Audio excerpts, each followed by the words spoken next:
Hey, I'm Dan Giffen here at the Lodge Recording Studios, and I'm going to walk you through how I use the Ableton Push 2. I was a little skeptical when the Push 2 first came out, to be honest with you. I wasn't really exactly sure what to expect, but once I got my hands on it, I'm amazed at the sensitivity of the pads, but like in a really good way, and how intuitive it is to create music. I don't really ever need to touch my laptop. As far as just songwriting and coming up with a basic structure, recording in the studio and then taking it to the stage is extremely streamlined now. So I'm just going to walk you through a basic set. I'm literally just going to make this up as I go and kind of give you a quick demonstration with the Push 2 of how easy it is to create music with today's digital technology. So right now the layout I have a grand piano track here. I have another grand piano track. I have a drum rack I just dropped a couple samples into, and then just a basic audio track if I want to record audio for later.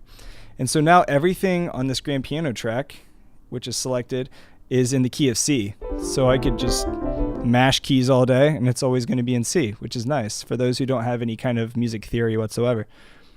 So what I'm going to do is I'm going to turn on the metronome right here, and I'm going to hit play so I can hear the metronome playing.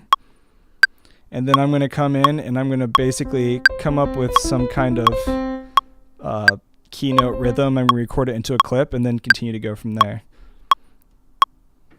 So 2, 3, 4.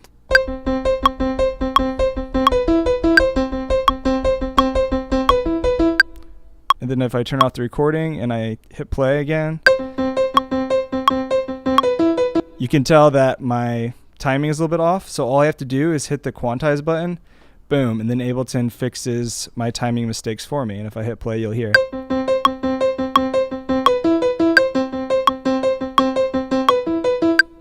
So it's that easy. And I'm going to go to the clip, and the timing was a little bit off because when I hit stop, so I can change the loop length and pull it back to 2 bars, which I just did right there. And then I'll go back to my devices, and I'm going to create another clip on the next track. So I'll just jump to the next grand piano track, and now I can come up with some other rhythm.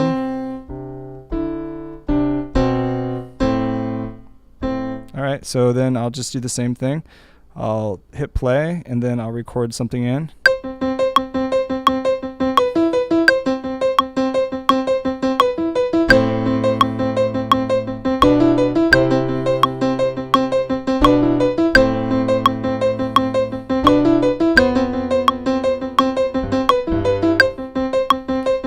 So that last part, not a huge fan of, so I can cut that out. I can hit undo, or I can just do the same thing I did before.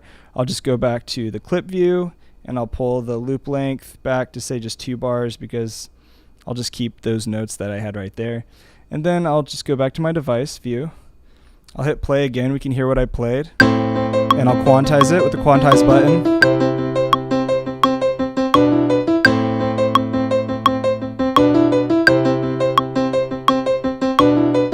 So now I can play with some of the send and return tracks, or the return tracks with my send knobs.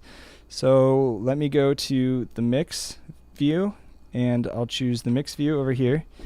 And now I can go to each track and mess with the panning, the volume of each track, and then send an effect to each track individually without having to touch my computer. So I'll go and I will send some delay to the very first track that I started recording.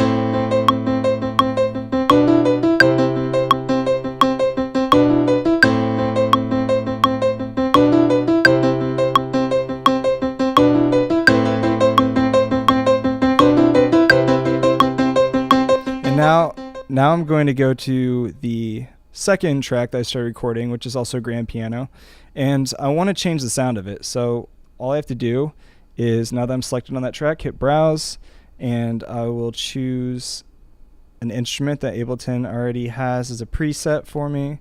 I'm going to I'll go to the pads, so I'll find something in pads. Just for the sake of time, I'll just drop this. I'll hit load. It'll load it on that track for me, and then if I go back to the device view, I hit play.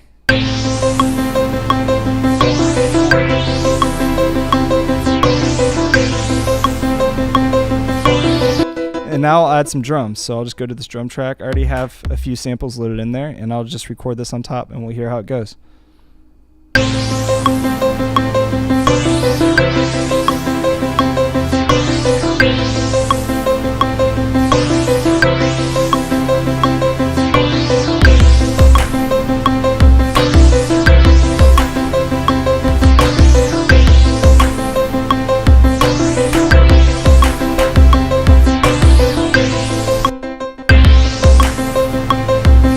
And I'll quantize that and add some hi-hats.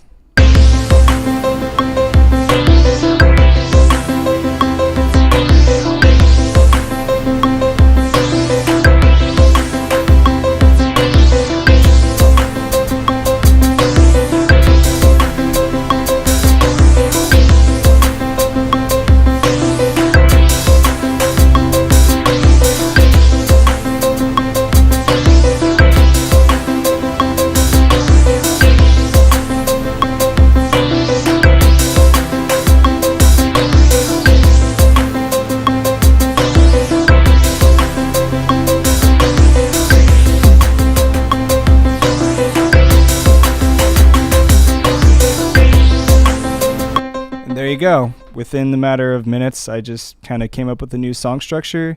Didn't even touch my laptop, and the Push 2 can do so many more things, but hopefully this is a good way of just showing you how you can get started with using some of the basic functions within the Push 2.